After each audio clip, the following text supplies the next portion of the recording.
ମୁଁ ଭାବୁଛି ମୁଁ ଏ ସମ୍ପର୍କରେ ଗୋଟେ ବ୍ୟକ୍ତିଗତ ମତ ଦେଇଥିଲି। ଏଟା ରାଜ୍ୟସଭା ନିର୍ବାଚନ ନୁହେଁ, ଇଏ ଓଡ଼ିଆ ଅସ୍ମିତାର ଅନ୍ୟ ଏକ ପରୀକ୍ଷା ହେବ। ଆମେ ସେ ପରୀକ୍ଷାରେ ଫେଲ୍ ହେଇଯାଇଛୁ ବୋଲି କହିଲେ ଭୁଲ ହେବ ନାହିଁ। କାରଣ ଯେଉଁମାନେ ଦଳର ମତ ବିରୋଧରେ ଯାଇ ଦଳ ବିରୋଧରେ ଭୋଟ ଦେଲେ ଏବଂ ଯେଉଁମାନେ ସେହି ଭୋଟକୁ ପାଇବା ପାଇଁ ଉଦ୍ୟମ କଲେ, ଉଭୟ ସମ ପରିମାଣରେ ଦୋଷୀ। ଯଦି ଏତେ କଥା କରିବାର ଥିଲା, ବିଧାୟକମାନଙ୍କୁ ତାଙ୍କର ବିବେକ ଅନୁସାରେ ଭୋଟ ଦେବା ପାଇଁ ଛାଡ଼ି ଦେଇଥିଲେ ଏ ପ୍ରକାର ଅପବାଦ ଆଉ ମୁଣ୍ଡେଇବାକୁ ପଡ଼ିନଥାନ୍ତା। କିନ୍ତୁ ନା ବିଧାୟକମାନେ ସେ କଥା ବୁଝୁଛନ୍ତି, ନା ଅସ୍ମିତା କଥା ଯେଉଁମାନେ କହୁଛନ୍ତି ସେମାନେ ଏ ଭୋଟର ହିତାଧିକାରୀ ହେଲା ବେଳେ ନିଜ ଉପରକୁ ତାହା ନେଉଛନ୍ତି, ନା ଆମେ ଯେଉଁମାନେ ଆଲୋଚନା କରୁଛୁ ଗଣମାଧ୍ୟମ ଏବଂ ସାଧାରଣ ଲୋକ କାହାକୁ ଏ କଥା ଜୁଟୁ ନାହିଁ। ତେଣୁ ଏ ବିଷୟରେ ମନ୍ତବ୍ୟ ଦେବା ମଧ୍ୟ ମୁଁ ଭାବୁଛି କିଛି ମୂଲ୍ୟ ରଖୁନି। ଯେ ଏଇ ଯେଉଁ ରାଜ୍ୟସଭା ନିର୍ବାଚନ ଯେଉଁ ଫଳାଫଳ ହେଲା, ଇଏ କ'ଣ ଗୋଟେ ନୂଆ ସମୀକରଣ ଆଡ଼କୁ ଯାଉଛି କି? ରାଜ୍ୟରେ ଗୋଟେ ନୂଆ ସାମୁଖ୍ୟ ଆଡ଼କୁ ଯାଉଛି କି? କିଛି ପୁରୁଣା ବିଜେପି ପ୍ରେମୀ ଏକାଠି ହେଉଛନ୍ତି। ପ୍ରଭାତ ବିଶ୍ୱାଳ, ପ୍ରଭାତ ତ୍ରିପାଠୀ, ରବି ପାଣି, ଅମର ଶତପଥୀ, ଆପଣଙ୍କ ଭଳିଆ ନେତା। ଆମେ ସବୁ ଏକାଠି ହେଉଛୁ ବୋଲି କିଏ କହୁଛୁ? ଆମେ ବସି ଖାଇଦେଲେ ଏକାଠି ହେଇଗଲେ। କିଏ କେତେବେଳେ କାହା ସହିତ ମିଶୁଛି? ବିଜେଡି ଆଉ ବିଜେପି କ'ଣ ଏକାଠି ଥିଲେ ବୋଲି ବହୁତ ଲୋକ କହନ୍ତି। ଏବେ ବି ବିଜେଡି ଆଉ ବିଜେପି ଭିତରେ କ'ଣ ପରଦା ପଛର ସମ୍ପର୍କ ଜାଣିବା ଭାରି କଷ୍ଟ।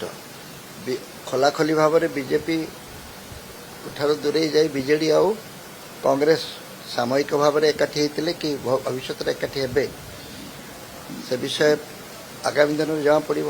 ଏବେଠୁ ଆକଳନ କରିବା। କିନ୍ତୁ ଏଭଳି ପରିସ୍ଥିତିରେ କାହାକୁ ବିଶ୍ୱାସ କରିବା ସମ୍ଭବ ହେଉନାହିଁ। କିଏ ବା ଅଛି କେଉଁ ମତେ ଜାଣିବା ଭାରି କଷ୍ଟ। ସେ ଯେଉଁ ରାଜ୍ୟସଭାର ଫଳାଫଳ, ଇଏ ପ୍ରକୃତ ପକ୍ଷେ ଯେମିତିକି ଆପଣ କହିଲେ ଓଡ଼ିଆ ଅସ୍ମିତାର ପରିଚୟ ଥିଲା ବା ପରୀକ୍ଷା ଥିଲା, ସେ ପରୀକ୍ଷାରେ କ'ଣ ଓଡ଼ିଆ ଅସ୍ମିତା ପାସ୍ କରିଛି? କହିଲି ପରା ଫେଲ୍ ହେଇଛି।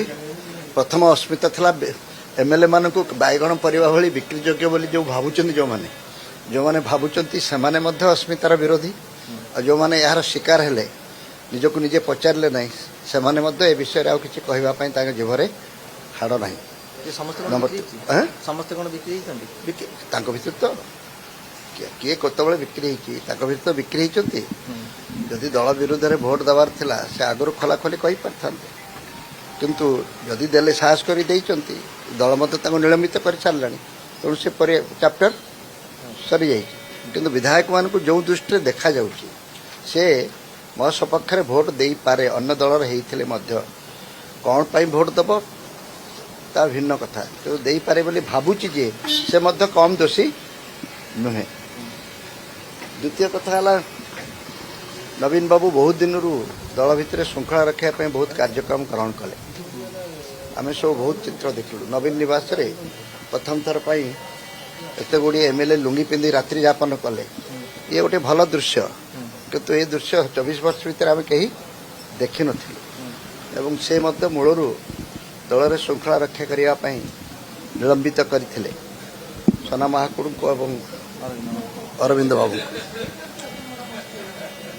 ଏଇଥିପାଇଁ ବୋଧ ହୁଏ ଯେ ବିଶୃଙ୍ଖଳାରେ ଟିକେ ନବାକୁ, କିନ୍ତୁ ତାଙ୍କର এই କାର୍ଯ୍ୟାନୁଷ୍ଠାନ ବିଶେଷ କିଛି କାମ ଦେଇନି।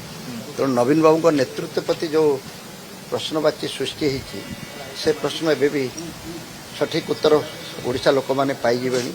ଏବଂ ବିଜେଡି ଭିତରେ ଯେଉଁମାନେ ଅଛନ୍ତି, ନବୀନ ବାବୁଙ୍କୁ ସର୍ବମାନ୍ୟ ନେତା ବୋଲି କହୁଛନ୍ତି, ସେମାନେ ମଧ୍ୟ ନିଜ ମନ ଭିତରେ ଆଶଙ୍କା କରିବା ଆରମ୍ଭ କରିବେ।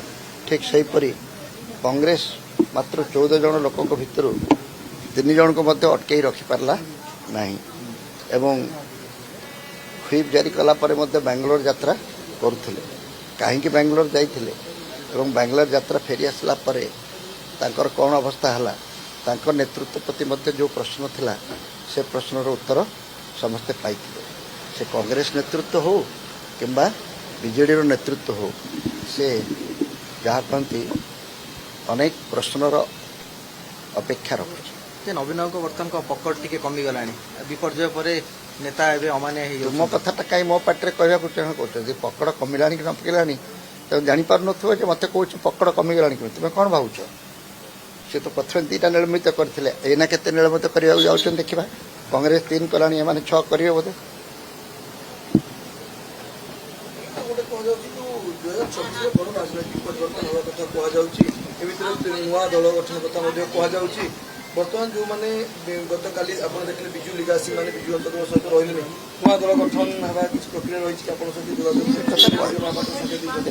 ଏମିତି କହିଦେଲେ ଦଳ ଗଠନ ହୁଏ ନାହିଁ, କିନ୍ତୁ ବିଜେଡି ଦଳ ନିର୍ବାଚନ ପରେ ପରେ 51 ଜଣ ଥିଲେ।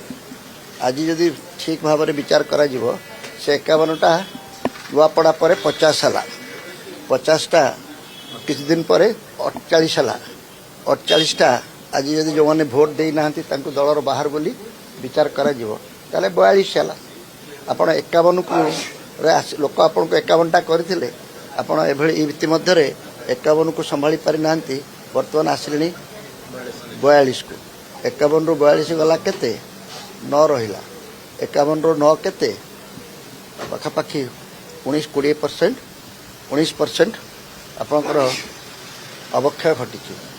ଧୀରେ ଧୀରେ ଘଟିବ ଆଉ ବ୍ୟସ୍ତ ହେବାର କ'ଣ ଅଛି? ତେଣୁ ଆଜ୍ଞା ସେଇମାନେ ହିଁ ନୂଆ ଦଳର ନିୟମ ପକାଇବେ ଯେଉଁମାନେ ଏଠି ଅସନ୍ତୋଷ ହେଉଛନ୍ତି। କିଏ କୌଣସି ନିର୍ବାଚିତ MLA ଦଳର ନିୟମ ପକାନ୍ତିନି। ନିର୍ବାଚିତ ବରିଷ୍ଠ ପକାଇବେ ଆପଣ? ସାଧାରଣ ଲୋକମାନେ ଚାହିଁଲେ ଦଳର ନିୟମ ପଡ଼ିବ। ତେଣୁ ଏସବୁ ପ୍ରକ୍ରିୟା ଚାଲେ। ଆଜି ନୂଆକିରି ହେଉନାହିଁ। ଦିଲ୍ଲୀ ବାବୁ ଇତିହାସକୁ ରିପିଟ୍ କଲେ, ୱାର୍ଲଡ କପ୍ ଜିତିଲା ଭଳିଆ ହିଷ୍ଟ୍ରି ରିପିଟ୍। ତେଣୁ ଦ୍ୱିତୀୟ ଥର ପାଇଁ ମଧ୍ୟ ଏଇଭଳି କ୍ରସ୍ ଭୋଟିଂରେ ସେ ଜିତିଲେ। କିନ୍ତୁ ଏଭଳି ଜିତିବାଟା ଗୋଟେ ଗୌରବର କଥା ନୁହେଁ, ଏ କଥା ମୁଁ କହିବାକୁ ଚାହେଁ।